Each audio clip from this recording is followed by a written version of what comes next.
For, I don't know, many, many, many years, I have heard the line, and I'm sure you have, that there's no I in the word team. And the implication of that statement is that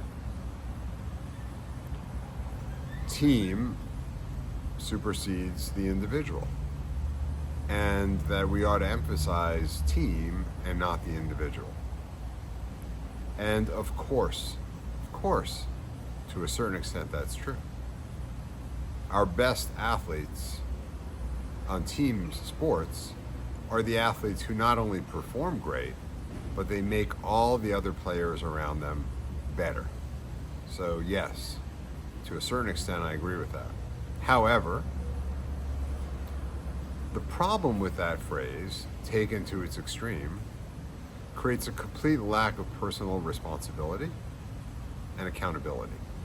So, if Steph Curry, probably the greatest shooter of all time, but also a wonderful team player, if he decided to not shoot at all in a game, I would say that the team that he plays on, the Golden State Warriors, would suffer immensely because he would not be bringing his personal best.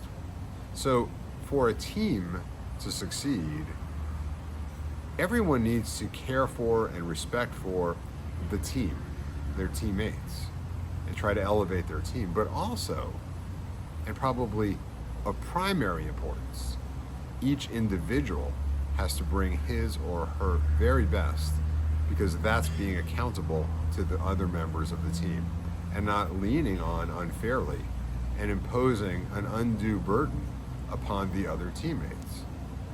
So again, I think that this whole notion of I and team or I and we, it's not one or the other, it's both, but it starts with I.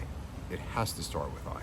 Every person is responsible for doing their best and bringing their best. Otherwise, they become a burden on everybody else.